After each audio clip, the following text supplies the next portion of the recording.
I'm going live with this. What do you mean you don't understand? No, it's not a would you rather. Chris's would you rather questions are things like, hey Junior, I'll pose one to you. Thank you for joining. He had one which was there is, when you do a certain activity, a like horribly gruesome ghost will appear next to you and stare at you for the duration of that activity. It's your choice which activity it is, though. Would you rather have that happen while you are taking a shit or while you are having sex? Oh, well, I'm taking a shit, bro. See, that's the quote unquote right answer. But okay, you're right. I was just agreeing with you. So I don't understand how you score at what's the right answer. That's what I'm saying. It's a would you rather show in the sense of we always make Chris for all of his stuff is a would you rather or like a binary choice is more what I'm saying. So his game show is like, one of the sections was compared to Aunt May, like, does this other character have more Rule 34 drawn about it or less Rule 34 drawn about it? So there is an empirical answer. Yes, so there's an empirical answer. Yes, there was a lot of Rule 34. It was who's the bottom in these Rule 34 relationships was the other one, which Chris showed a lot of Rule 34 that was censored, but it was censored too close to That's risky, man. Aunt May from Spider-Man. Yeah. Are we talking about MCU Aunt May or like? Yeah, I was about to say, like Tobey Maguire. Well, no, it was all Aunt Mays from all the time. I mean, Tobey Maguire Aunt May is the hottest. We can all agree on that. Or the PlayStation one where she's like a 70-year-old decrepit woman. You know? Yeah, we love that. We love decrepit old women. Covers all your kinks. Folks, It's local chat. Hi, how are you? Sorry, I was so frustrated at the beginning of this with Ian Gibson. Just didn't understand. Just all the time. I'm your host, Will Crosby. Joining me, as always, is the lovely Ian Gibson. And joining us for the very first time, longtime friend, longtime lover, is one Mr. Awesome himself, Junior from Sip Studios. How's it going? Hello. Thanks for having me, guys. I'm a little nervous. We're talking about Aunt May, Rule 34, and I want to go to the bathroom. Oh boy, some time. I'm bricked up too. We can take a commercial break. Let's run those Twitch ads. Folks, we're here to talk about video games. We're here to talk about all sorts of things. We don't have a chit chat section. I almost wrote down. Have I been on local chat since I went to Legoland? I went to Legoland. Yes, but you didn't talk about it, so you're more than welcome. I went to Legoland New York. It was pretty great. I went with my wife and Chris and Vic of Save Data fame. And it was neat. It was a cool little theme park about an hour away. There was some traffic due to construction. Jersey. And it being New Jersey. The ride, as somebody who doesn't like roller coasters, I went on a roller coaster there, and it was a little more intense than I thought it would be. You went on a Lego coaster? It was like the Dragon Castle roller coaster. Yeah. It's a kid's roller coaster, but I'm the same way where I go on a kid's roller coaster and I'm like, nope, this is still too much. I'm still like 80 feet in the air going 40 miles an hour. Too much for me. I told Karen, because when I'm on a roller coaster and I don't like it, I go into I guess it's the flight or fight response where I am just gripping the roller coaster as hard as I can to not die because I'm going to die. Yes. And so I do that and I go silent. And so Karen, I realized, keeps thinking I'm going to be sick. And so finally I told her this after this past time. I was like, hey, that is my response, and I will go silent and not talk to you. I rarely get nauseous, so don't worry about that, but I'm being normal when I'm like that. And she's like, oh, okay.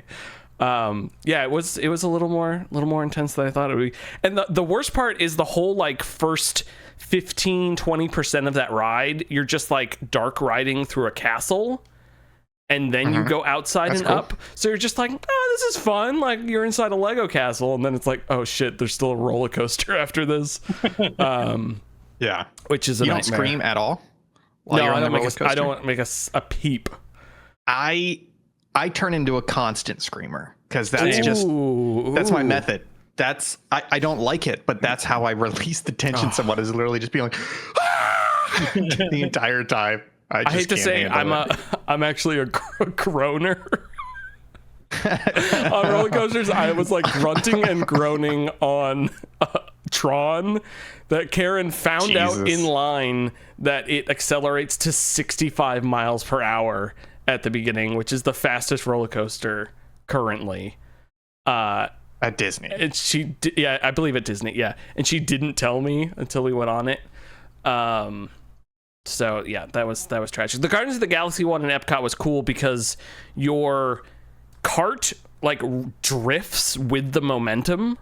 So like it's fully spinnable, the cart, but you like when you're going around a curve, it like turns to face the center of the curve. So you actually can like ride out the like G-forces a lot more comfortably, even though you're moving around a little bit more. It's fun. Plus that one has a lot of cool visuals. Yeah. But anyways, Legoland, it was neat. They have like the miniature Lego area. So it's like they have a replica of New York City, Washington DC, the Goshen, which is the town it's in. They have a little version of that. I think there's like a Las Vegas and a couple other places, and then they're just like, here's places from around the world sort of sprinkled at the end of this because we didn't know what to do. And then, but other than that, it was just like, I fear it is mostly meant for children, which is cool. Yeah. Like I'll come back someday with like my nieces and nephews and kids to like go experience it, but I don't need to go back again.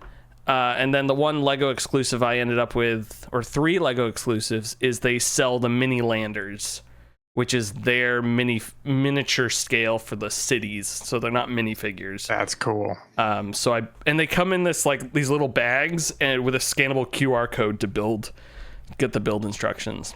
So I got a pirate, a knight. Sorry, what? How tall are the mini landers? They're like, I want to say 6 inches, like a 6-inch action figure height. Okay. Yeah, that's pretty big. Gotcha. Yeah, and they're neat. They're nice. Cool. And Jake and I were talking about this in the Discord, but I first saw them in like a Lego book years ago, and I was like, oh, these are so cool. And I think it's cool they didn't just go like, oh, we already have minifigures, let's just build everything to that scale. They were like, oh, we need a little more wiggle room with the size of our people, so they built physical mini landers out of Lego bricks, which I think is very cool and neat. Anyways, that was the Legoland trip. I only brought it up because I couldn't remember if I talked about it or not. Anyone have any other last minute chit chat things they want to talk about before we get into it? I'm just curious, Junior. How do you handle roller coasters? Like them, hate them? Good question. I love them, man. I love them. I'm a screamer. Yes, I scream, but I'm a screamer of like joy, like. Okay, gotcha. I'm the type of guy that puts his hands up, but if I see the railings go a little too low, like you know, gotcha, yeah. Break a wrist on a steel beam. I'm definitely like the type of person that the buildup is the worst part because I'm just trying to grip on something, and I'm like Will in a way, like I'm just quiet. Yep. But then once it just launches, I'm loose at that point. Yeah, you're having fun. That's good. Yeah. I wish I could be like that. I should like take muscle relaxants right before you go on a roller coaster. You just shit yourself. Whiplash everywhere. Like, I also constantly panic my glasses are gonna fly off. Is the other thing. Wait. They don't fly off? No, they're good. You'd be surprised. Maybe when a wave hits me on a beach in Florida, they would fly off. But well, you have that rubber thing on the back, right? Where it like straps to your head. I did actually buy for the cruise necklace. Oh, yeah. Not necklace, but like a rope lanyard type thing. Lanyard thing, but I didn't end up using it at all. So fuck you, piece of shit. Lame. How dare you? How dare I? Video games. Let's talk about it. Let me hit the button. That was cool. Right. That's really cool, wasn't it? That's production value. Yeah. So cool. Junior, have you been playing Donkey Kong Bonanza? Have I been playing? I'm about to beat it, and I'm like, I'm itching, bro. I'm itching to go home. I woke up at 4 a.m. today, thinking about it, dreaming, and like the alarm to go to work sounded, and I said, all right, let me play a little bit more. So I ended like right before what I think is the final boss. Mhm. So like it's just been on my mind all day. But I love Bananza. That's my game of the year. Really? Awesome. You're liking it that much. So well, let's go through it. Ian, where are you at in the game? I think you're the least furthest. Yeah, I'm at sub level like 201 or something. I haven't really been playing it that much. Will, you were at like 700 or the other day on stream, I believe. Yeah, today I hit 90 something like that. I just beat the rainy So Junior, place. where are you at? Where are you at knowing that you're close to the end?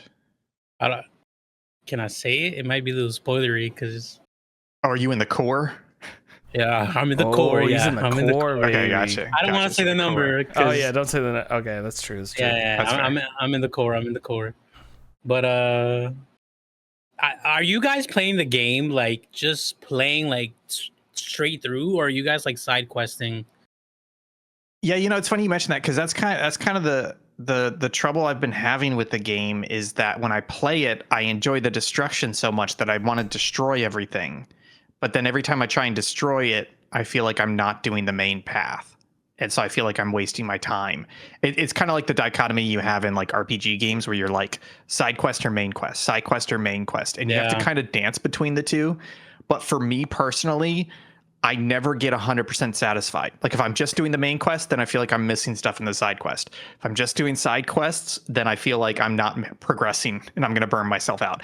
And then I can never find the right balance between the two. So in Bananza, the problem I'm having is I can't find the balance between just dicking around destruction and like slapping the ground and finding stuff versus just going for the exclamation mark to do the next main quest thing. So that's kind of the problem. I don't want to say problem. It's the struggle that I'm having playing the game. Nothing to do with the game, but I'm struggling to find my play style with it, if that makes sense. Yeah, I've been sort of the same thing. I like rush to get to the like. I rush to get to the hole to the next layer. If that makes breaking open the next hole to get down a little bit. And then as soon as I break that, I'm like, oh, sweet. I like watch the bananas drop down, and then I turn around, and then I go collect like as much stuff as I can. And then I'm like, okay, I'm ready to move on, and then I move on. And while I'm clearing a level the first time, like before I reach the destination, I'll do every one of those like little side things that I come across, but I'm not like specifically seeking them out as I'm going. I'll just be like, oh, let me grab this, let me grab that, and then I'll knock down to the next sublayer, then turn around, grab all the fossils and stuff that's on my map with the like little whistle thing, and then jump down. So, and then that's sort of the strategy to when you like go to finish a level, and then I'll go back up through and just see if there's anything else to clean up. But mostly, as soon as any one level's like getting annoying to me, I'm like, okay, let's move on to the next sublet. Like, I don't need to burn out on this level now and then never want to come back, So that's been a lot. That's a good point.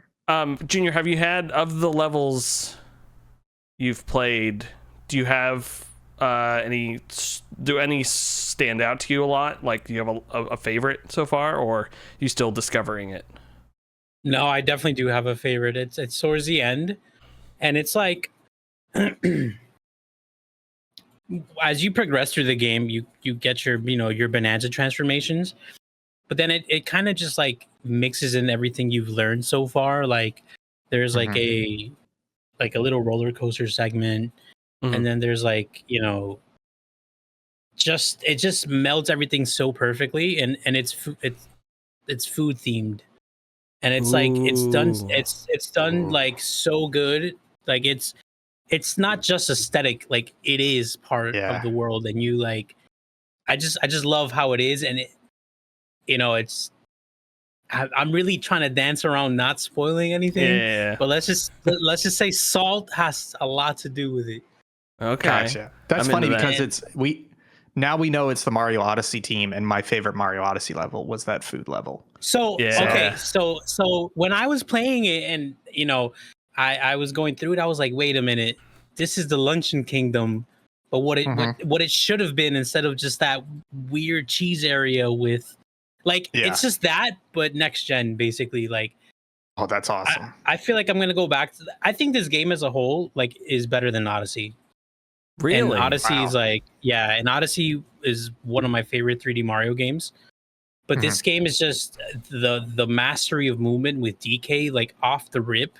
Like, you know how in Odyssey you like Cappy roll jump and all that? Like Yeah. here it's just I just love how DK moves, man. Like that roll, then you just punch a little bit, roll again. It's like, and he just climbs afterwards. Like I'm thinking like the next Mario game, if it doesn't have climbing, I don't know if I'm gonna like it. Yeah. Ooh, that's a good point. I Because even Link is climbing now. That's true. Yeah, exactly. And I'm very happy that it weren't like, oh, here's your stamina bar. I was going to be really pissed off if that happened. But the movement is just, I would say the climbing is just, bad is not the right word, but it's just different enough that it's not like you can't climb up sideways stuff. So you don't feel like it's overpowered, but you feel like you can get back to where you are if you need to by just climbing something. And I like that feeling. My only issue with the physics, as much as I love them, I wish this game had water physics. I wish it didn't just fill the bottom of whatever place you are with the water level and you can like dig down. I wanted to, there was one banana in that first area, tropical area, that has like, there's guys with magnets fishing above it. And I was like really trying to figure out how to get it. I was like, how do I get this? And I was like trying to throw big chunks of rock to block the water to like stop it. And then I was trying to fill it in. And then I was trying to like dig around it. And then finally realized you just jump up and punch down a couple times to hit it. But that was the one part where I'm like, it'd be a lot to add this to their game, but I wish there was a bit of that water physics doing like hell of falling sand type stuff, you know? No, I could see that, you know, combining what they've currently got with Donkey Kong Bonanza destructibility plus Breath of the Wild, like their literal physics system with fire spreading and ice, etc. Like combination of those two would go absolutely wild. That would be an awesome way to sequel this. Yeah. This game is just what I love about it is that the environment feels like part of the gameplay. It isn't just you're an Italian plumber from Brooklyn running around killing enemies. Like, no, you have to really watch out for like just everything basically, you know, like you can't pick any rock. Once you hit bedrock, it's over, you know? And the fact you can make a bridge out of any material, like you can just, I just love that you can cheese your way through the game, but your own way, you know, it's so creative. And like I saw a meme on twitter.com where they were saying it was basically Mario Odyssey, Breath of the Wild / Tears, Kirby, and Hulk. Yeah. And it's like, that's Bonanza. I think Donkey Kong in general like has better games than Mario. Oh, interesting. That might play into our discussion topic a little bit later. Perhaps. Interesting. I wanted to bounce off of what you said in it. Fuck. I lost my train of thought. You said it was better than a Mario game, Donkey Kong, and you said traversal. There's something else I wanted to say about the traversal. Anyways, I can't remember that, but I did remember the music in this game is quite good. I like 3 of the current Bonanza songs. I do not like the Kong Bonanza song at all. The first Bonanza you get, I just like it. Sounds weird and it's annoying, and I'm not a big fan of it. But the Zebra one is really good because I don't she like the says Zebra one. Zebra one. Well, I also don't use the Zebra one very often, so that's probably why I like it because I haven't listened to it 1,000 times. The 2 after that are okay. Actually, Ian, you've seen the Ostrich. I showed you that one, and then the Ostrich is my favorite one. The Ostrich one is good, but the 4th one is really good for like destroying entire areas extremely quickly, which you can just, it's basically a large vacuum of just getting everything out of the way, and especially with that treasure Nancy tie. Reagan. It was Nancy Reagan, especially with the treasure tie. She's with the sucking all over the 30%. place. It's just Nancy Reagan and sucking up everything and getting all those chests. Hey yo! Yeah. Talk about trickle down, am I right? But yeah, this is code of MGM Studios. This is honestly, this is the first Donkey Kong game I have played. I have purchased and looked forward to playing like out the gate. I would say probably the last one that I played with any fervor would be Donkey Kong 64. Wow. And I'm so sorry to hear that. I played a lot of Diddy's Conquest as a kid. That's probably my favorite Donkey Kong game, only because I have never heard of Diddy's Conquest, and I can't wait to talk about it later. Donkey Kong Country 2, Diddy's Conquest. Is that the real subtitle? Yes. Yeah. Diddy's Conquest. Yeah. It has the best. I never knew that. It's such a good title. But yeah, it's closing thoughts on Bananza, folks. What else Ian, are you gonna keep playing it? You sound like you're a little cool on it, not too hard. I don't know. There's nothing about it that I dislike. When I sit down and play it, I am struggling to get gripped by it. And part of it is, we'll talk about Death Stranding 2. Part of it is coming off of Death Stranding 2. I think I am still kind of like coming down from that high of finishing that game. The other thing is I'm playing another game that has gripped me, and I don't know. It's weird. There's nothing wrong with Bananza, but it is just not grabbing me. So I don't know. Maybe I'll go back to it at some point. I'm not sure. It's just hard when you play like other games. It's like Mario Kart. I was playing with it, but then like I did the whole Andy meme with Woody, just like yep, goodbye. Let it go. And then forget about it. Yeah. Like it, So especially a game like Death Stranding. Yeah. Like it, that's just a whole different animal. Yeah, exactly. So I will probably try to play it a little bit more. But again, it's nothing against the game. It's just not grabbing me as much as I thought it would. Gotcha. Junior, you said you're almost done. You think you're about to wrap it up? Yeah, I'm like really itching to go play that game.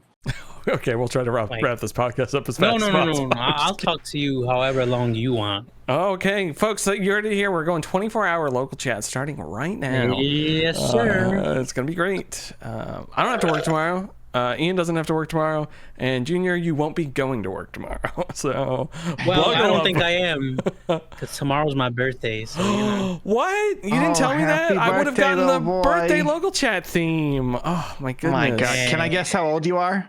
Yes. I'm gonna guess that you're gonna be 29 years old tomorrow. Come on, you did the math, bro. Nah.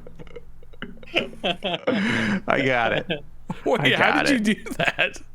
I'm not gonna tell you. It's a secret. I missed He's it. a genius, bro. He's a I really genius. missed something. It was literally right in front of you, bro. Oh, really? Yeah. Because today's the 24th. Okay, I got it. I figured it out, guys. Yeah, if you want to message me how you knew. Anyways, folks, next up, speaking of Death Stranding 2, Ian Gibson and I have both finished Death Stranding 2. That is true, correct? Holy shit. Yeah, we're not going to do spoilers, so let's just keep it to feelings. But let me ask you something. The end of that game, it's very similar to Death Stranding 1, where it's like, hey, we're going to lock you down. There's going to be a lot of cutscenes. There's going to be a little bit of action sequences, but it's like you're locked in for like a 3 to 4 hour sequence, basically. So it's a movie. No, because there are action sequences. There are stuff you're doing it. There are long cutscenes, but it's just like you're hey, for these 4 hours, anymore. you're no longer playing the game where you can kind of go around and do open world stuff. It's like this is now all linear for this 3-4 hour segment.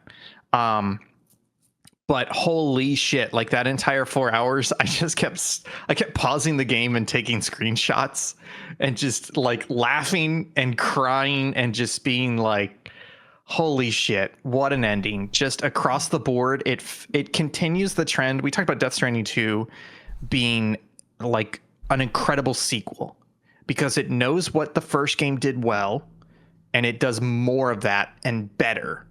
It knows what the first game didn't do well, and it either removes that completely or reworks it or makes it super optional.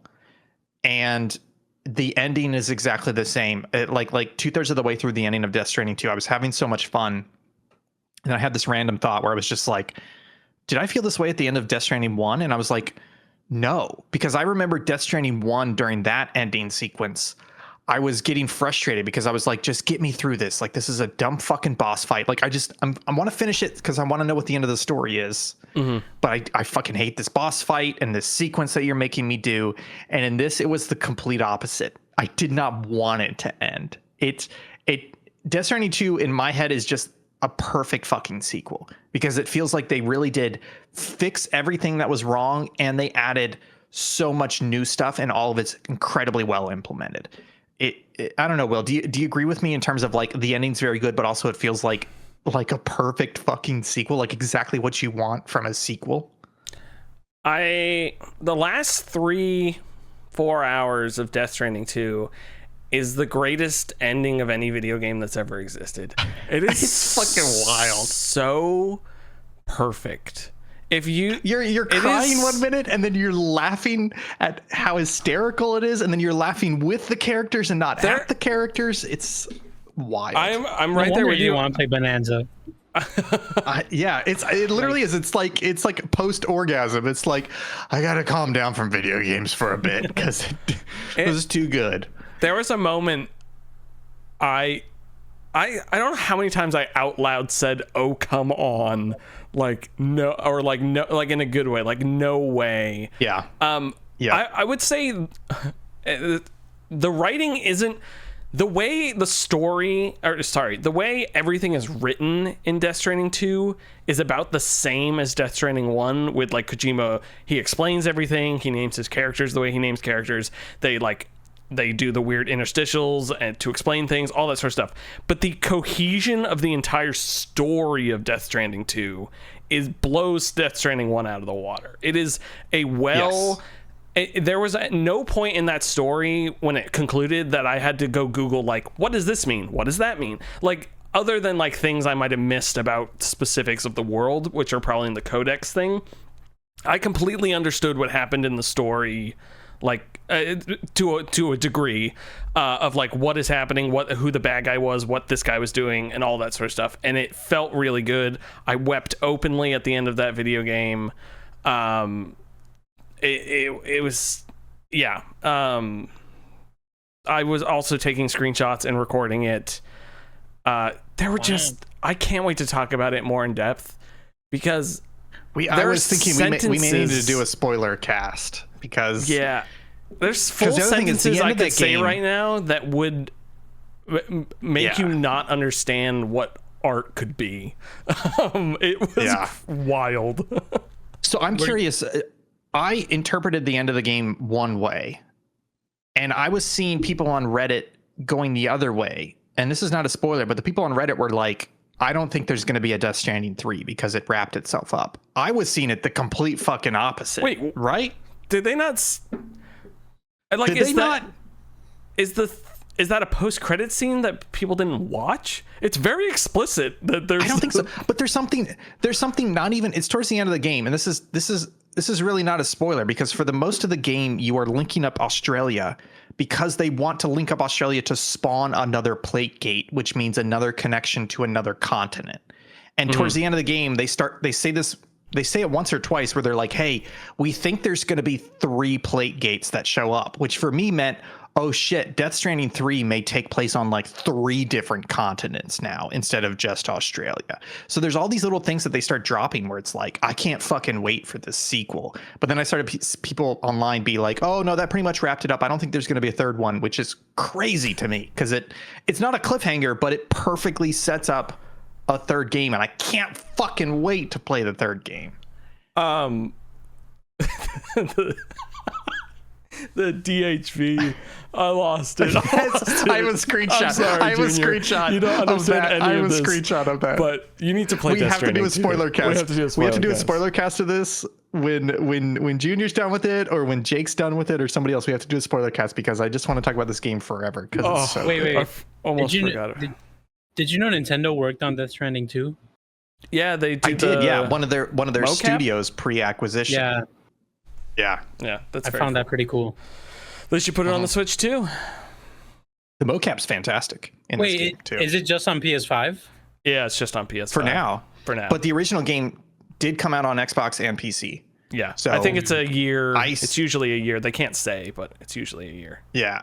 Yeah. So I see no reason for it not to come out on Switch 2 eventually. It should run fine, honestly. Yeah, honestly, like I just saw gameplay for Death Stranding 1 not too long ago, and it looked like Delivery the Simulator. Yeah, it is. But it's such a good it's like a good that's story. the mechanic. I saw But it Gamer del implements that Toro, mechanic really well. and I was like, Yeah. what? It's a very good story. This does bring up a good question though, Will. I'm curious to hear your answer. So I'm assuming you never played Death Stranding, Junior. No, I've only seen it. Like a friend play it.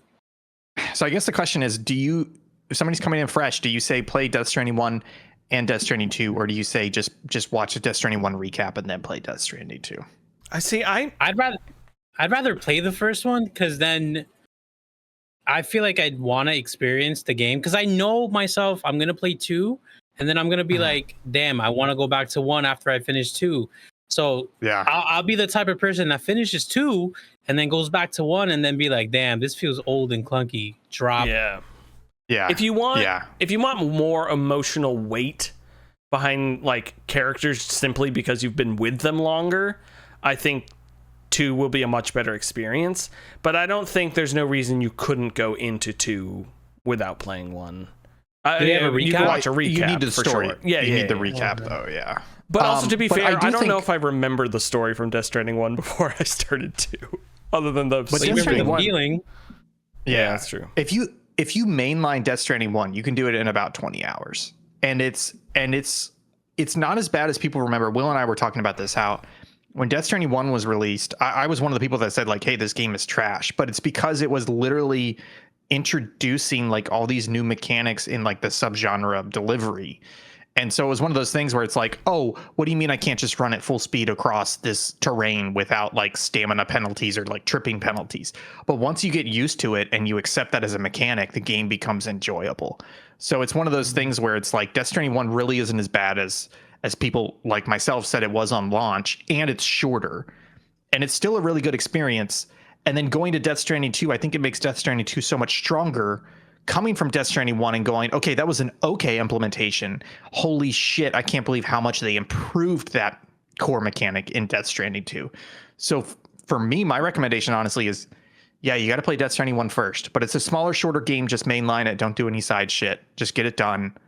You'll still enjoy it, but that'll make Death Stranding 2 so much sweeter. Yeah. So is this the type of game, like, if you don't do the side quest, like, are you like, is it like an RPG, or like where you might miss out on like some specific gear that will help you? Yes. But you won't, like, you're not going to be able to not beat the game. Yeah. Or like play the game. They do a really good job of it, where it's like, if you just mainlined it, by the time you get to the end, you will have all the weapons and gear you need to defeat an enemy and to defeat the boss fight, etc. But if you did the side quests, then you'll, instead of having, you'll have a guided rocket launcher. You'll have a sniper rifle. Your assault rifle will weigh less and do more damage. So it's one of those things where it's like, you can totally mainline it, but the reward for doing the side quest is just better versions of all the gear that you mostly already have. So, for me, I probably did 75% main quest, 25% side stuff. And that felt like a good balance, because by the time I got to the end of the game, I had some stuff like sentry guns, which was side stuff.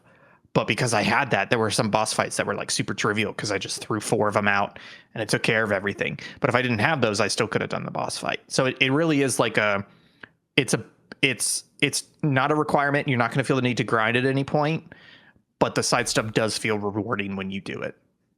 Yeah, like Death Stranding 2, there was a boss fight towards the end of the game, and during boss fights in Death Stranding, the other versions, not really versions of Sam, but the other Sams from other beaches and other games are throwing items to you. So like as you're fighting, you're getting like more blood bags, more assault rifles and stuff like that.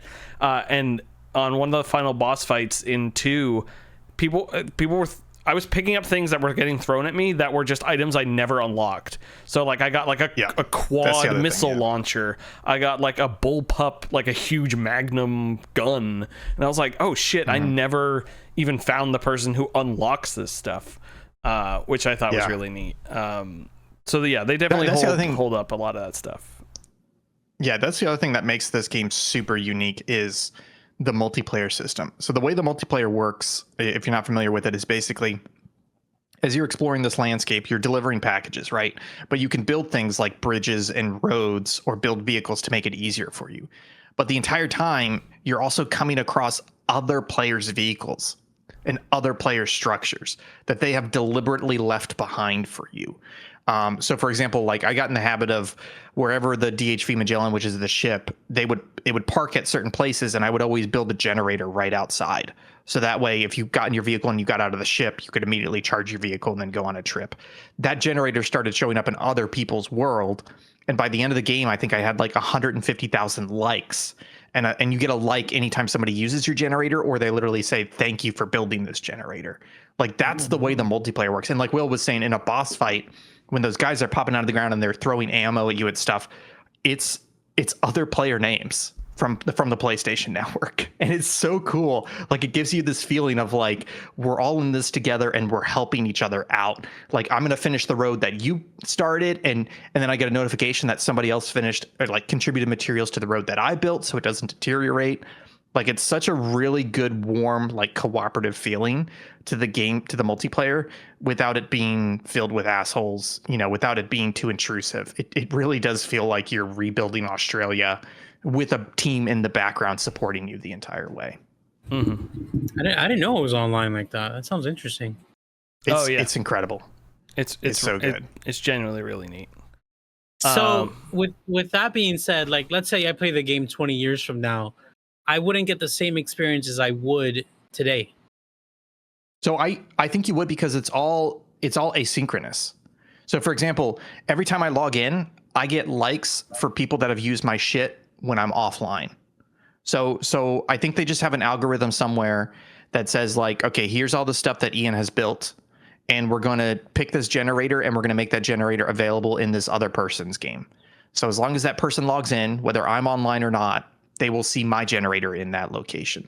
So I think as long as the servers are online and still sharing that information, it doesn't matter if the person hasn't touched the game in 20 years, you'll still get shared some of their structures with you, which is really cool, because it means that Will and I were playing together in a way. Like I was using some of his structures, he was using some of my structures, but we didn't actually have to link up or do co-op or be online at the same time.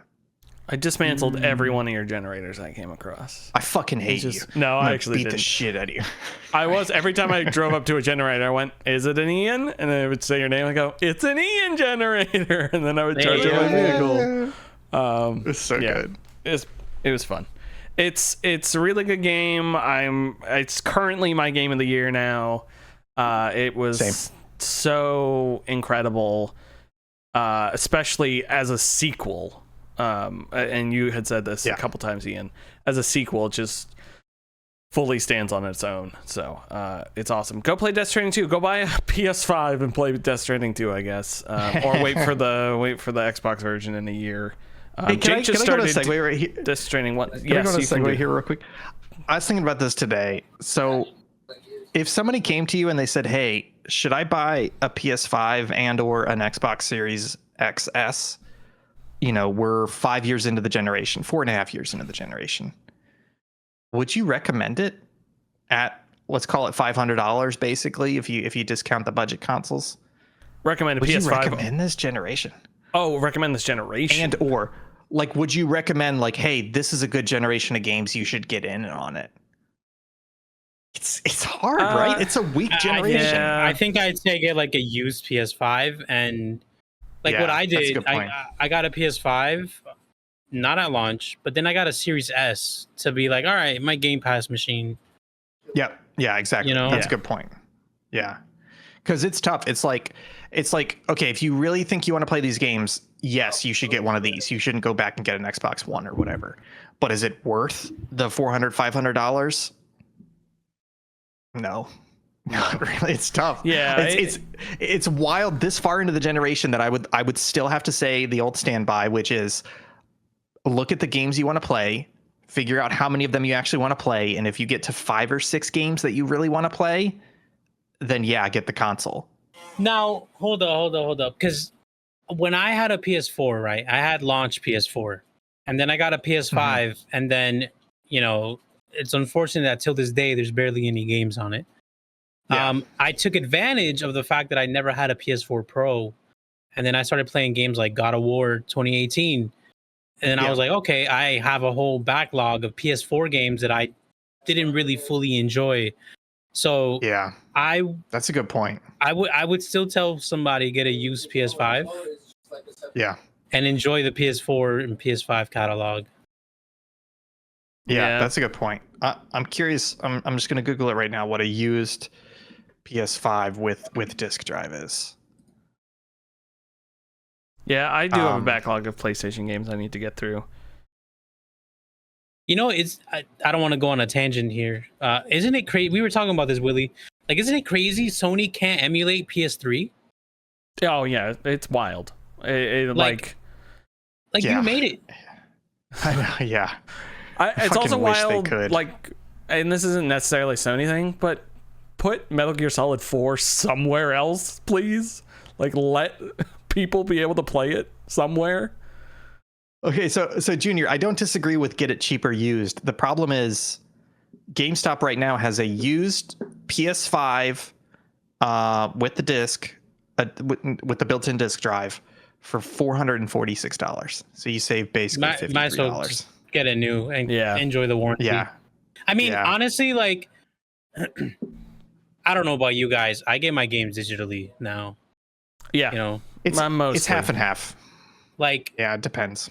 Especially with PlayStation and Xbox. Oh, Xbox to me is just my Game Pass machine. But PlayStation, like, it just gets redundant because I got to install the game anyway. So it's like, yes, and then you gotta make sure you install the right version, not the PS4 version. You gotta install the PS5 version. You know, yeah, I'm half and half. It's one of those things where I still look for deals. So like Bananza, I paid $40 for Bananza, and it's because shout out if you guys happen to have an American Express card, Amazon every now and then does this stupid fucking promo where they're like, hey, do you want 30% off a purchase? All you have to do is pay for part of it with points. So I bought Bananza and I paid for all of it in cash, except I spent one Amex point, which is like a penny. And that put a 30% off on the purchase. Hell yeah. It's just like, yeah. So I buy physical. Yeah, I buy physical when I can find weird little deals like that. But otherwise, you know, you're totally right. It just makes sense to go digital. It's worth it when you can get the deals. Cause like, I haven't bought games from a GameStop like in a while, but I remember growing up, like buy this, get two, buy one. Yeah. And it's like, oh shit, okay, you know, I'm gonna buy games I'm never gonna play, but you know, it was still a nice feeling. Yeah. So sorry, I didn't mean to take us on a tangent with the PS5 Xbox question, but in my head, Death Stranding 2 is one of, I'm not gonna say the first, but it's one of the few system sellers for the PS5. Because it is an exclusive on the PS5. It's not a PS4 game. It's not anywhere else. And I don't want to say it's worth it, but if I was making a list of games that I would buy a PS5 for, Death Stranding 2 should be on that list for sure. 100%. Do you have base PS5 or PS5 Pro? Base. So I've got the base PS5 and it ran fine. I put it on performance mode, which like reduces the quality but runs at 60 FPS, but I could not notice any quality drops. I don't know if you saw anything, Will. No, I didn't notice any.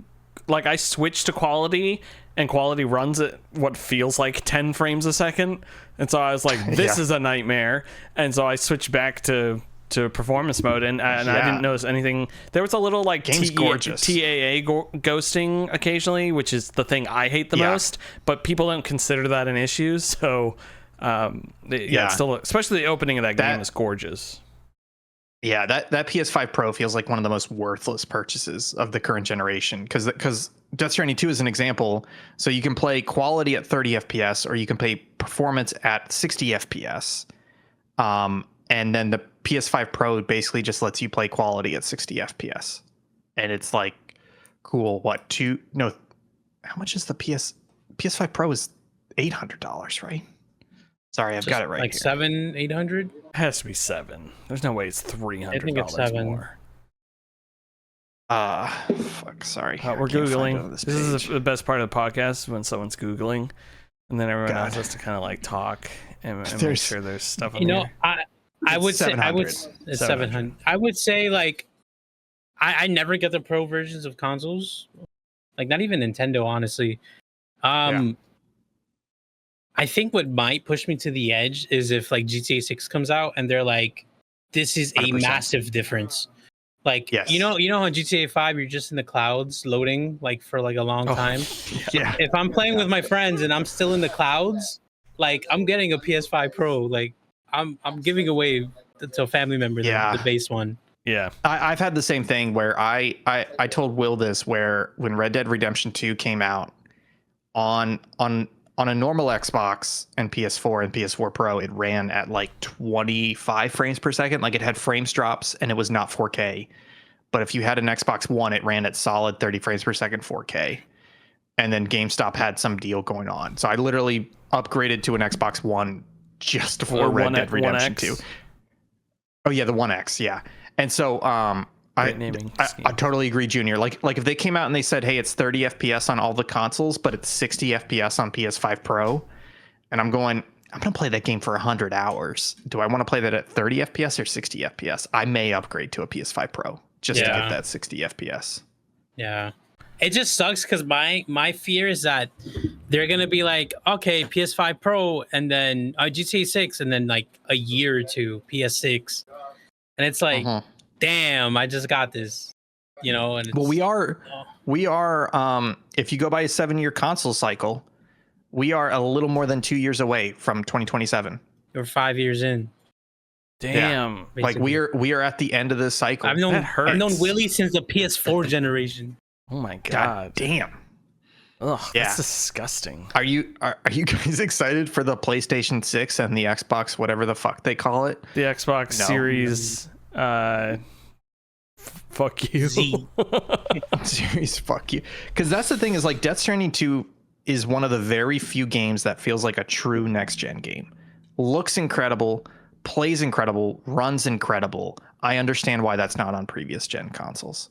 You know, I'm happy you're saying that because another game that to me, like when I was playing it, felt next gen was Ratchet and Clank. Yes, that one definitely. Game, like I was playing it, and I was like, "Holy fuck, this feels like a PS5 game," and it sucks because there's no other game for me has felt like that. Yeah, exactly. And so when I think about like how are they going to sell the PS6, right? What are they going to say? Ray tracing? Who gives a fuck about ray tracing? Honestly, it's so hard to tell the difference. Just to shout out another game, Spider-Man 2 was really good. Felt and it had those like zero load time travels. It did, but it looked a lot like Spider-Man, and Spider-Man was on the PS4. I played it on the PS4. It played fine. No, but it was a much better version of Spider-Man on the PS and much prettier. I just Wolverine at. Yeah, that's true. Where's Wolverine at? This is not controversial in any way, but I feel like we really have hit a point where there are no longer generational leaps. Thank you. Yeah. I cannot think of a PS6 game that would not run on a PS5.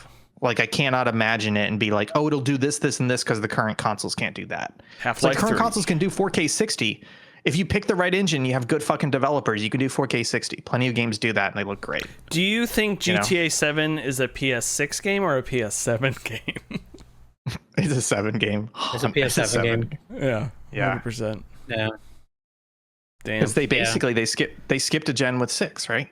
Yeah, because 5 came out on 360. They were milking 5 like.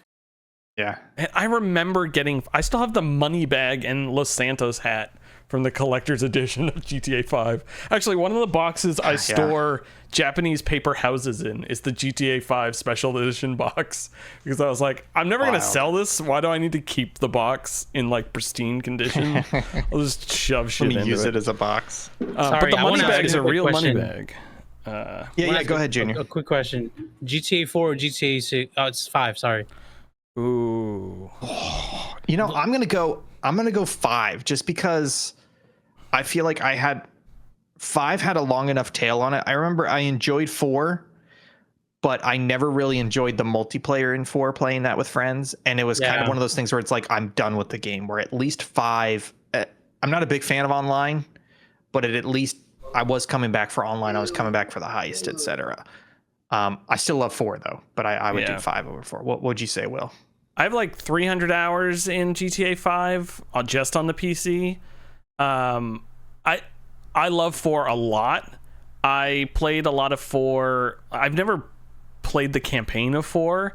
I just like fucked around in the city. What the Will, what the and played multiplayer the campaign's online. Good. I know it is, and I just never did. I just always wanted to shoot cops and kill people and crash helicopters. It's a good story. Yeah, it's really good. Yeah, I think GTA 4 has the best story out of all. Yeah, I will say, have you guys tried to play GTA 4 recently though? Yeah.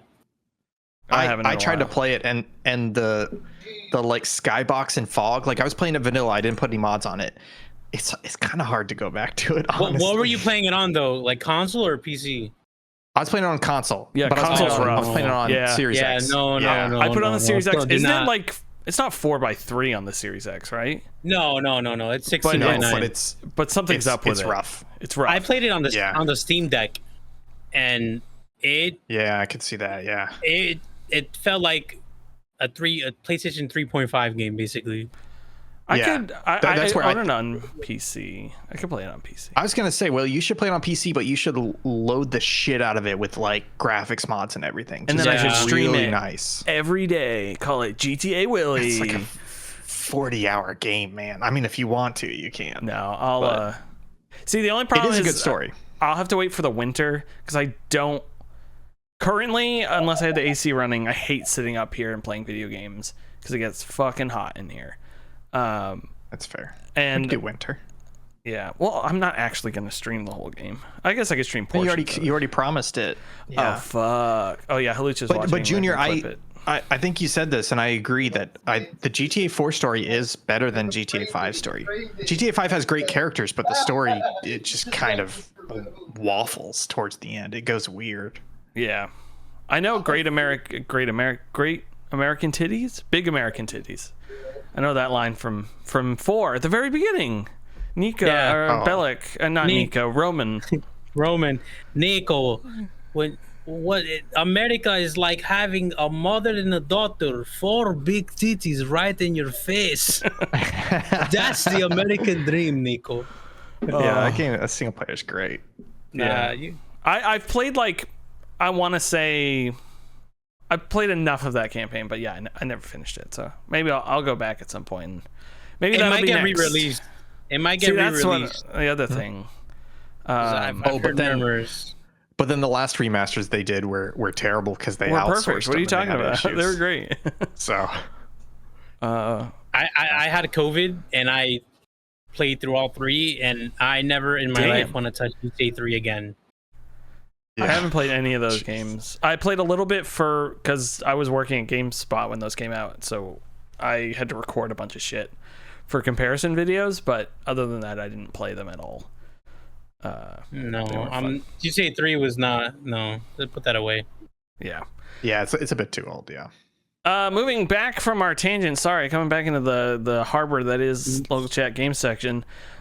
Just quickly, we talked about this before, but Ian and I played a lot of Nubby's Number Factory. It's solid, right? It's a great $3 game. You know, the only complaint is it doesn't have a lot of content, but it has enough content for $3. I don't know. I've been unlocking the stars and getting the next character to play as and all that stuff. I beat a run. I got like a couple billion. Did you break the game yet? Yeah, I got to the point where I would just clear the board every single time. And that would just break it every single time. How many restocks would you get? Oh, I had at one point got like 200 something restocks. Oh, okay. Yeah, because it maxes out at 10,000. When I broke the game, I got to a point where it was 10,000 restocks every board. Mine was broken where every time if I shot once, it would delete or it would completely clear the board, and at some point that wasn't enough to beat the next thing. I needed to have something else, but yeah. It's a great game. It's a lot of fun though. I didn't play it on Steam Deck at all, but I assume it would run fine on Steam Deck. That's Nubby's Number Factory. It's like $2 if you like Peggle or Peggle 2 or games like that. You'll love it. Mm-hmm. Ian, you have another game. Oh, what? That's right, folks. I was trying not to spend some money. So I Googled the other day, I said best free games on Steam. And there's a lot of fucking clickbait articles there. But I was perusing through one of the articles and they said, hey, you ever heard of Open Transport Tycoon Deluxe? And I was like, what do you mean that's free? Ooh. I've wanted to play that for years. I didn't know it was free the entire time. And folks, I've been playing Open Transport Tycoon Deluxe. I did not know this was a Chris Sawyer game. I was going to say. It looks like Roller Coaster Tycoon. I did not realize it was the exact same developer as Roller Coaster Tycoon. So I've been playing this and it's fun. It's pretty simple in that it doesn't get too complex, but it's literally just like you spawn a random map based on the seed parameters that you give it, and it's got a bunch of towns, and you're like, you know what? I'm gonna build a bus station in this town and a bus station in that town, and I'm gonna create a bus, and it's gonna run back and forth between those towns. Holy Fuck yeah, baby! Shit. That's 20 hot. Passengers, hell yeah! And then you're like, you know what I'm gonna do? I'm gonna build a truck stop in this town and that town. Oh shit! Don't do it. And now I'm gonna run mail between these two towns. Oh, I'm gonna vomit. Oh yeah, run that mail. Oh, what's that out there? Is that an oil rig? What if I build a dock here? I build a dock in downtown, and I build a little canal through, and now I'm pumping oil, passengers, and mail from that oil rig all the way to this downtown, and it feels so good. I'm like, oh. What do you mean I can purchase the Concorde jet now? What? Well, then I guess I gotta build airports in opposite sides of the of the map and have this jet run 2,300 kilometers per hour across the map, running mailing passengers the whole time. He's in the swamps. It turns out this game's great, folks. I'm still like, for free. It's not that difficult. It's free. And it's not difficult where it's not like I'm running trains, right? I'm creating trains. I'm creating trains on the map, okay? And I'm like having to do train lines and do signals, but it's not like, oh, you have to constantly feed your trains diesel or coal and you have to figure out a fuel line. It's like, no. Don't worry about that. Like it's semi-simplified all these different mechanics and industries. So I'm worried about like getting the train line set up properly so the trains don't run into each other, but I don't have to worry about like refueling or etc.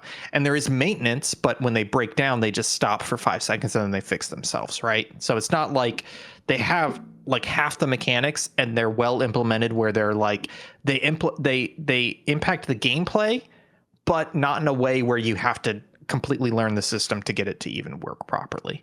And so it's just fun. I'm just like I took my little town of like 900 people that I started in, and now it's at like 13,000 people. They got skyscrapers everywhere, and I'm like, fuck yeah! I got like 5 Concords flying daily routes out of that sucker. Rent's high, but I only want rich people in there. You know, they need to be able to afford it. Rich, white, that's how it is in America. Single. So you can fuck them all. They're fucking on the Concorde in my city. Damn. Yeah, it's great. I'm so glad. It's you guys ever have that feeling where you have a game that you have wanted to play for like literally like 10 years and then you finally play it and it completely lives up to your expectations? Like there's no like, oh, it's not quite as good as I thought it would be. It's not like, oh, I should have played it earlier. It's just like, no, fucking perfect time, perfect game. You ever have that moment? Undertale. Oh, that's a good one. That's a good one. I don't know if I have try one. Again. Nothing. GTA 4.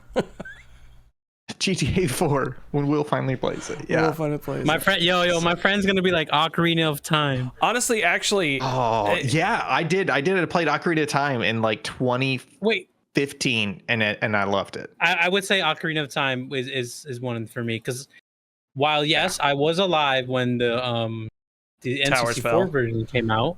Well, yeah, I was in school already. Okay.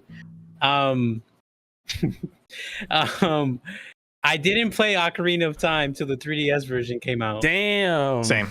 Fucking and when I played it, I said, "Wow, this is good." To be fair, I didn't beat Ocarina of Time until I think the 3DS version came out. I had played it a lot, but I never like beat it. Gotcha.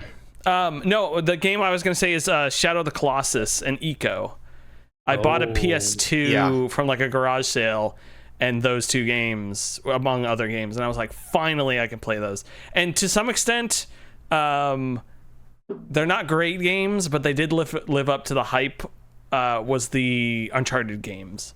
Like, they're not great, but I had always wanted to play them, and they satisfied the like schlocky third-person shooter Indiana Jones vibe stuff.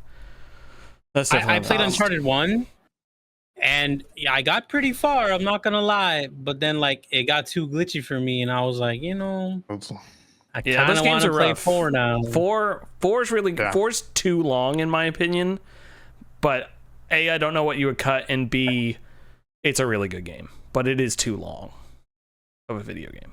Gotcha. That's what she said. I do have another game that I played this week. Played it for about an hour.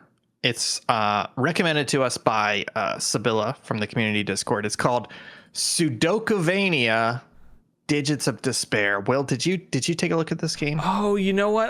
It's a Sudoku game, right? Because I did not grab it. It is a Metroidvania Sudoku game by Skeptical Mario. He posted it to the logic-masters.de website, which, as far as I can tell, is just like a website for people to post their own Sudoku puzzles. But it's wild. He basically created a map, and the map is a bunch of Sudoku puzzles combined together. And there's like a fog of war, so you start in one corner, and as you put in the right digits, it'll expose more digits. And then certain rooms or areas have different rules, and there's larger rules. I played it for about an hour and a half. I was having fun with it. It's pretty difficult until I hit a point where how much Sudoku have you guys played? I don't know, enough. So that's what I thought too, Will. I thought I played enough until I got to the first boss puzzle, and it was like, hey, skyscraper clues, which are numbers outside of the box, the Sudoku box. Oh. And I'll describe it real quick, not to fully describe it, but just to impart upon you the despair that I felt when I had to Google it. So skyscraper clues are basically, if you're imagine you're standing on the outside of a Sudoku puzzle, and the number in each box is how tall that box is. So if you're standing at the edge of a row in Sudoku and you stare down the row, how many different towers of numbers you can see. So if you can only see one tower, then that means the number immediately next to you must be 9, because that is so tall that it's blocking the rest of the numbers down the row. What the fuck? Exactly. That hurts my brain. If you love Sudoku so much that you already know the concept of skyscraper numbers and skyscraper clues, Jesus, you would love this game. Unfortunately, I had to bow out because it's fucking incredible, but it's very difficult. And it took me an hour and a half to get to that first boss puzzle. And then the boss puzzle was like skyscraper clues. And I was like, I tried to get through it, and I was like, okay, this is beyond me. So if you're super into Sudoku and you know a lot of advanced Sudoku techniques, definitely check out Sudokovania Digits of Despair. It's awesome. It's such a cool premise to make a Metroidvania out of Sudoku, and it seems to be very well implemented. It's a shame that it's beyond my capability. Your knowledge. Otherwise, I would. I enjoy Sudoku, not as much as crosswords, and the thing I play constantly all the time on the couch, which I did today, is Picross. I play Picross all the time. I love Picross. Yeah. I have all Picross of them great, on my 3DS, and I'm just going game by game through them. Nerd. There's actually, thank you. There's a nonogram detective game that someone recommended a couple of years ago to me on the Switch, and if I have it on my like wish list for when it goes on sale, and I don't think it has yet, but it's like, I want to say it's like a $10 game, and I'm like, I would like to pay not $10 for this. But it's like I believe you're solving crime scenes with the nonograms, which sounds pretty freaking sweet. I've tried playing Picross games on the Switch, but the problem is that Switch and Switch 2. The problem is that it's too big of a device. For me, like those little puzzle games, honestly, it should be mobile. It's okay on the 3DS, but I really like playing it 3DS on is the my mobile. favorite. I love using the stylus. I feel so cool all the time. Yeah. I'm taking notes. Games, Junior. Any other games you've been playing this week you want to talk about? Just the Spider app on my phone Spider that I've been playing for like. What's I've been that? playing this That? for like. Hold up, they got a name. You breeding spiders, buddy? It's literally, and I cannot even like. Hold up. Oh shit! Okay. Oh, there's a Like, spider right there. Is it Spider Solitaire? It's just literally called Spider. Is it like Spider okay. Solitaire? I don't know, Yeah, but I'm what too is it? close now. Is it like a card It's game? Yeah, it's a card game. Okay, so it's But Spider Solitaire. I've been playing this since like 2019. Sounds like Hell sounds yeah. like a great time waster. I Yeah, love love it. Spider Solitaire. it definitely is. I'm a big fan. Oh yeah. I also have. I was thinking about this today. I think I've installed at least 20 games in the past 2 weeks on my computer and Xbox and PlayStation that I've wanted to play, and I have not started any of them. But I will someday. You know what I reinstalled? I reinstalled World of Warcraft yesterday because the picture of Ozzy Osbourne in World of Warcraft made me go, I should play some more World of Warcraft. You know what? You know what I googled the other day? Old school RuneScape. Hell yeah. I love old school. I was like, maybe, but I don't think I can because I don't think I have enough nostalgia to be able to go back to it. That's the problem. Although Chris was giving me high praises about the Dragon Wilds game. He said it's like a better Valheim, which I was surprised by. I also have this Rise of Nations game that I really want to check out, which is like an RTS. The Rise of Nations? Yeah, I remember when that came out. Yeah. 2004, 2003. Yeah, like exactly. I got it off Abandonware. It's all up on there. It's on Abandonware? Yeah. I know. Fuck, I feel so old because like I remember that game coming out and I played the demo and I wanted to buy it. What do you mean it's on fucking Abandonware? I know, and I haven't installed. Shit. I can send you the zip file if you'd like it. Fuck, I feel old. And then God.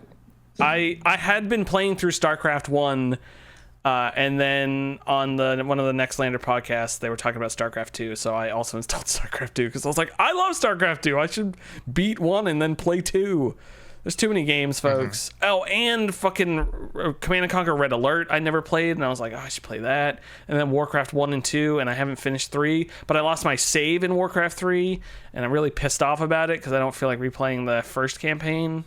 But you need to play the first campaign to unlock all the other campaigns. I'm angry. Why did I reinstall Windows? Folks, it's time to our favorite discussion topics. We'll go quick since we're running a little long today. This is just fun. This is jovial. This is make each other cry with how bad their decisions are.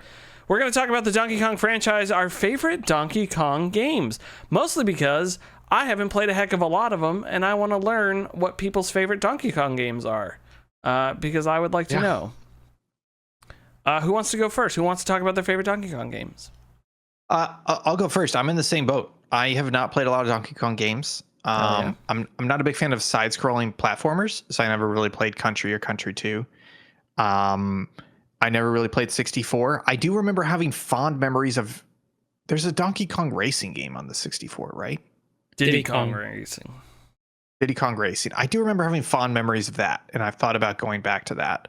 But that's pretty much my Donkey Kong experience. What about you, Will?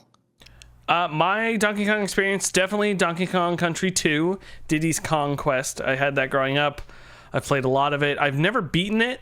It's one of those games that I keep telling myself I should sit down now as an adult and play through and beat.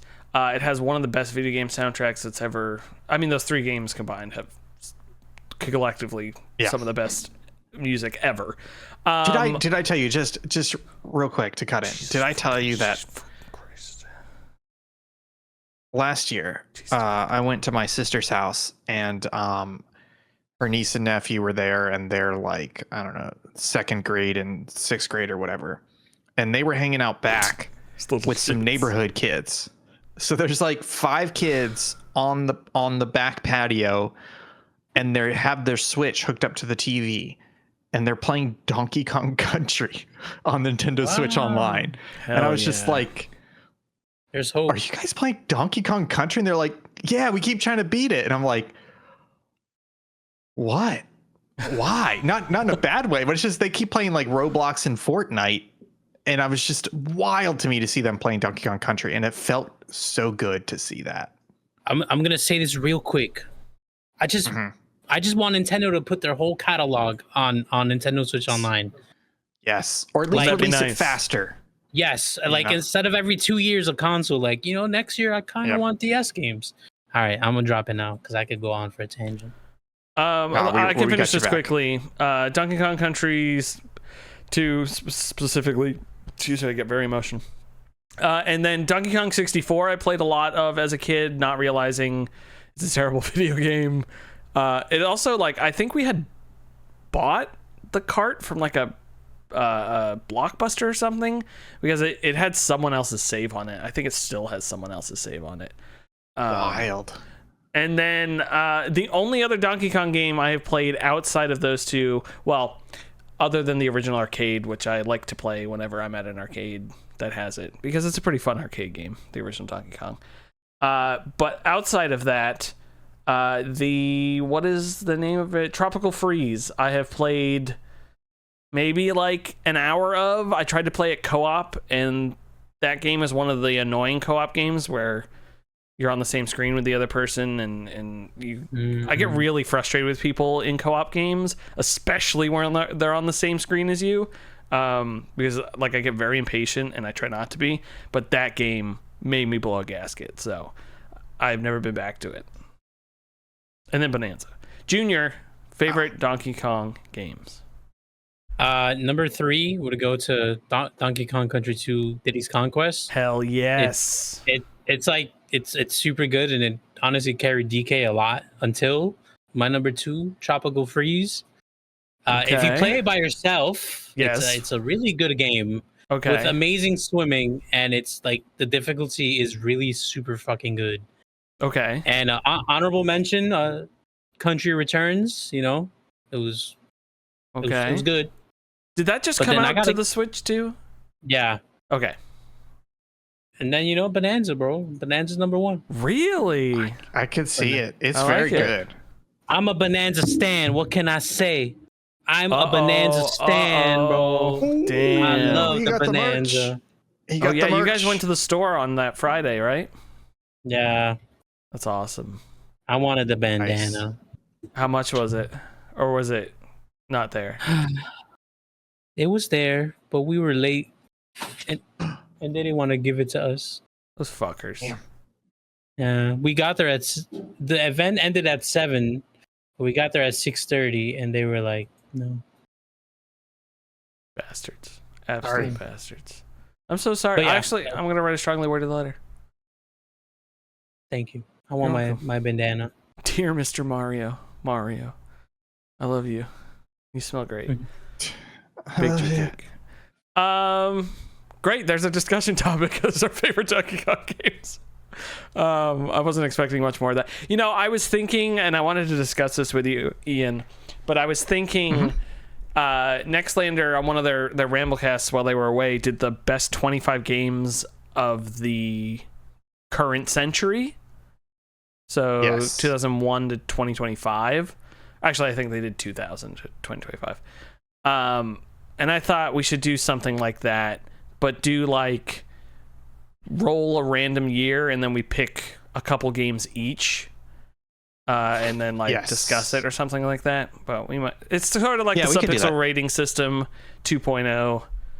No, but we could do it each episode of Local Chat beforehand. We know what the year is. Everybody comes forward with their nominee, and then we decide, and then we slot it in. Yeah. And then we just keep doing that until we filled all 25 years. Yeah. So kind of like a game of the year. Yeah. Game of the year for 2000 through 2025. And I was almost thinking if we did 3 different years, so that way we got through it a bit faster. No, we could spread it out. You think so? Okay. We could do 1 year an app. Yeah. 1 year an app. Okay. Well, folks, look forward to that amazing content over the next 25 episodes of Local Chat. We should do this weekly again, baby. If we could get through that a lot faster. Yeah.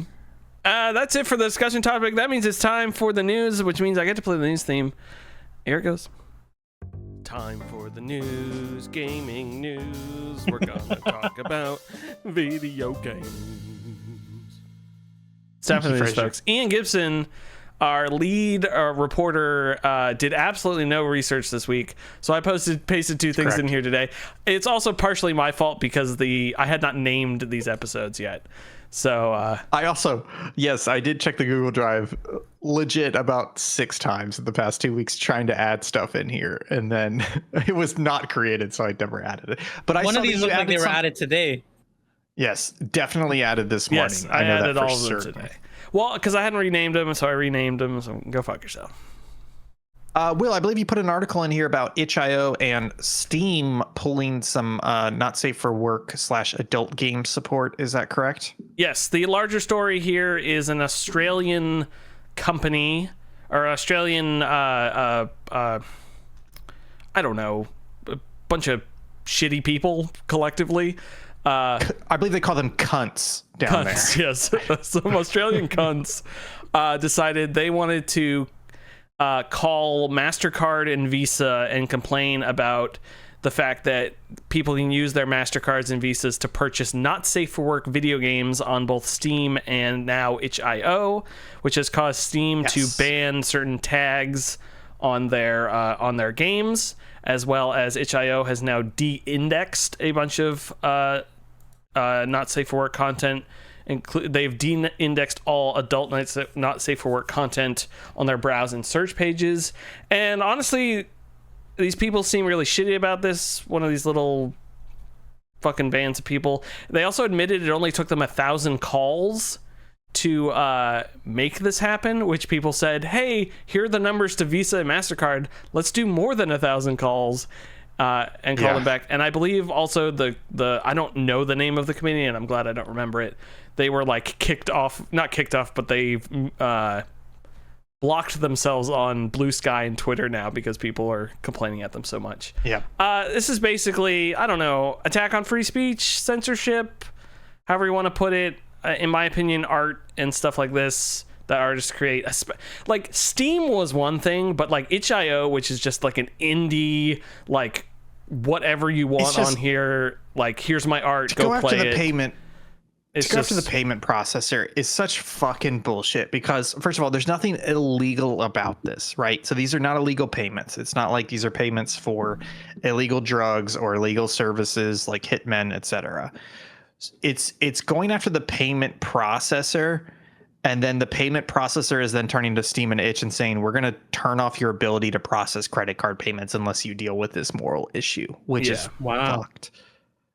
Which is basically what's happened. And it's how this group has been able to be so effective is that the way the itch.io letter came out, they weren't super specific about it, but they basically said, hey, in order for us to continue as a business in a way, which in my mind means in order for us to process any credit card payments, we have to comply with these immediately. Otherwise, we're going to get shut out of credit card payments. And it's such a shitty thing for it to happen because it's basically forcing the payment processor to make a moral decision, which is bullshit. There is nothing illegal about these things. If it truly is illegal, then Steam or itch.io should be delisting the game for that region, which they have done for some games in Australia because this is an Australian group. But there is nothing inherently wrong with not safe for work games. You know, as long as they are properly tagged, labeled, and not put in front of minors, then there should be no problem with platforms like Steam or itch.io having these games, and there should be no problem with credit card processors processing payments for these games, the same as I guarantee you they are processing payments for adult websites. Guarantee it. Junior, how do you feel about this? I mean, you just nailed it on the head. Like, they're still taking payments on like stuff that they would watch, these corporate people. But since they don't like to get jiggy with the itch.io stuff, you know, it makes them uncomfortable, and then they're like, no. See, what I want to know is how did this Australian Christian group know about these games? Ooh, they watch it with their eyes closed. Probably their little kids, because they're really good games. It's wild because.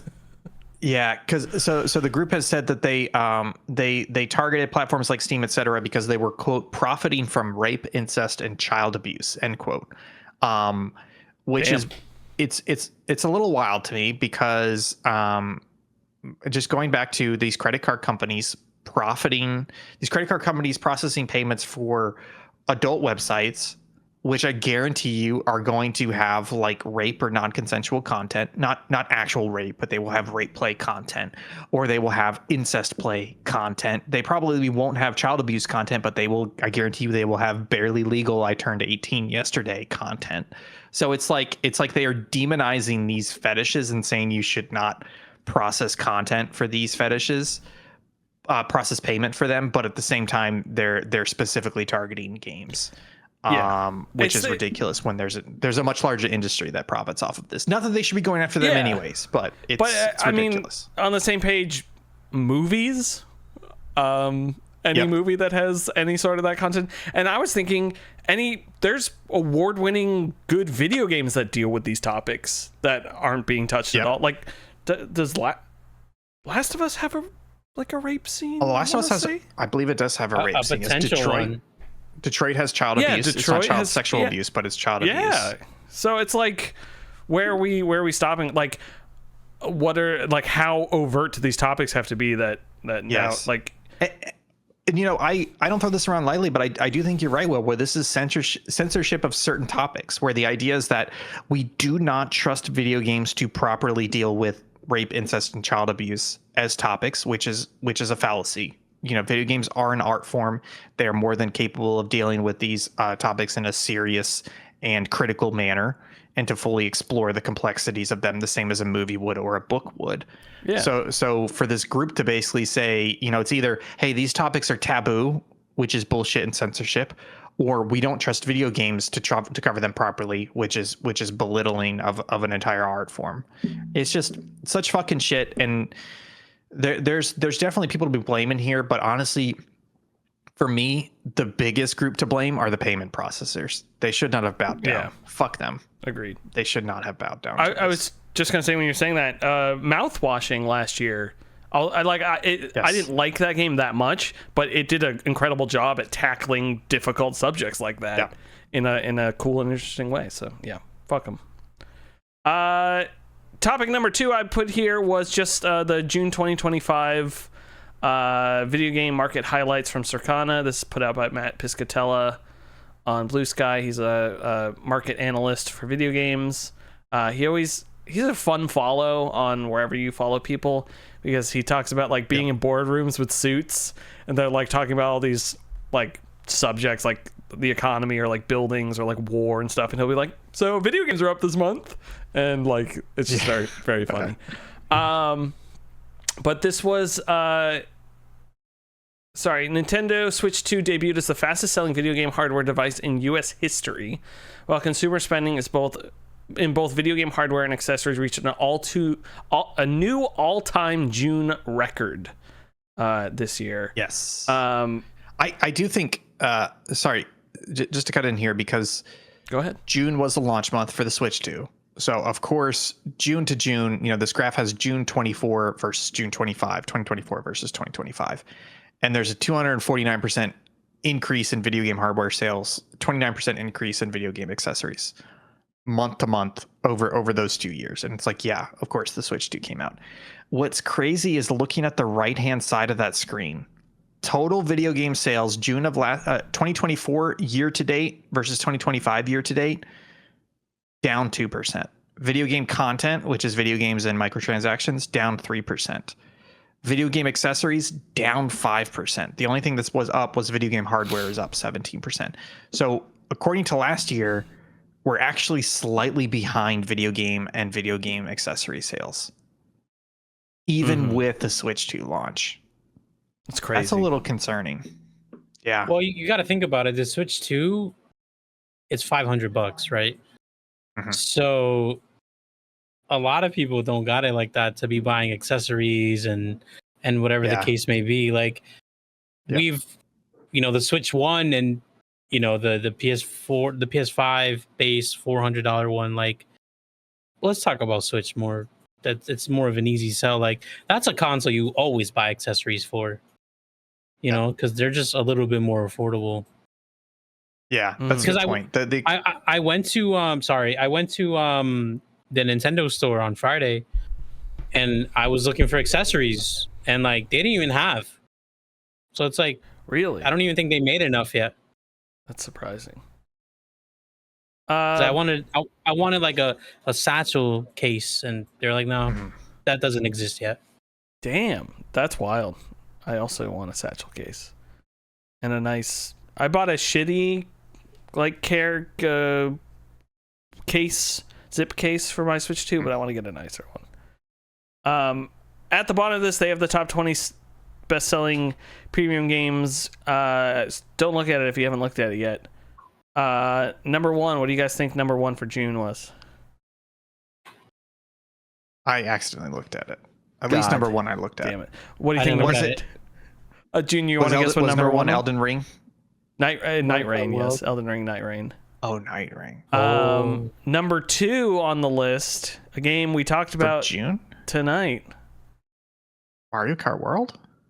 It's not Mario Kart World. Thank you.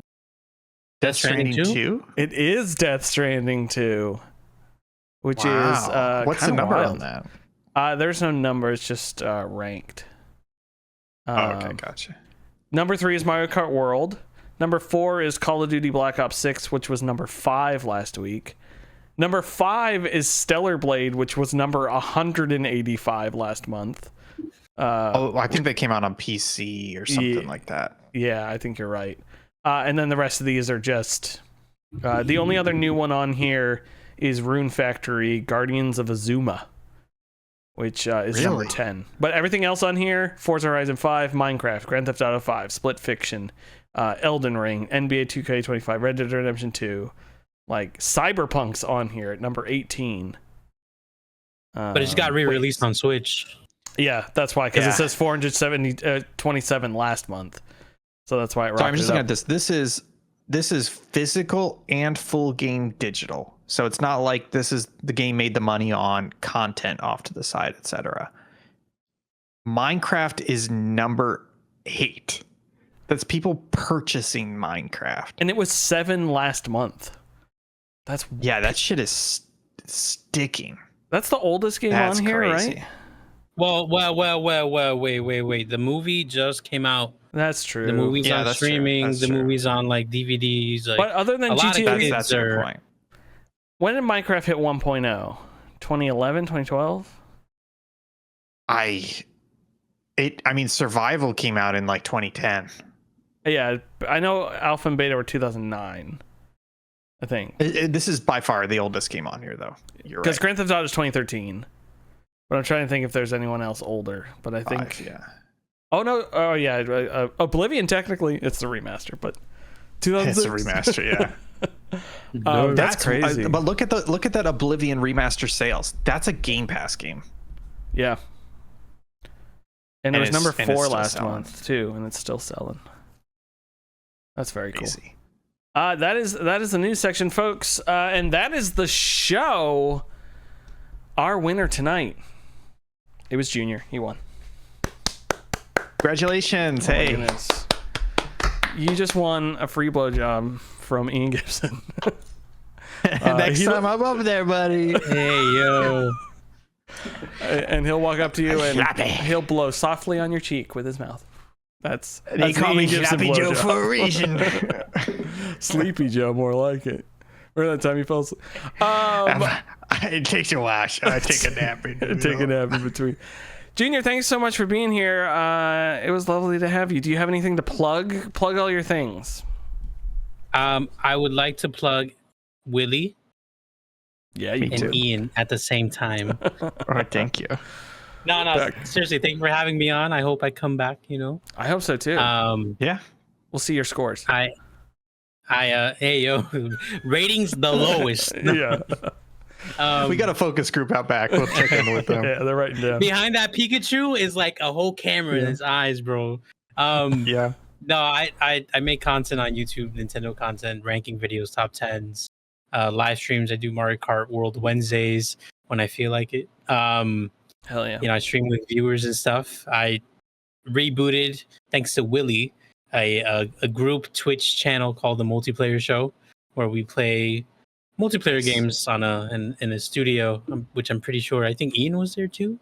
Yeah, we did this. We did the Switch 5 or Switch 5. Yes, Hey, the Switch 2 stream out of the. Yeah. So you guys beta tested it, and then we kind of took over. So thank you for beta testing the room for us. Yeah, so that's what I do on the internet. Awesome. Well, thank you for being here. Yeah, I've been wanting to have you on here forever, and then I just I would just forget to ask you because I'm a terrible human being. So that's all right. Willie's our producer at the multiplayer, so it's true. I produce and I check my phone, and then show everyone my Pokemon cheat sheet that I got from Wikipedia. I needed that. Hell yeah! Everyone's impressed. Okay, well, let's get out of here. Let me hit the outro.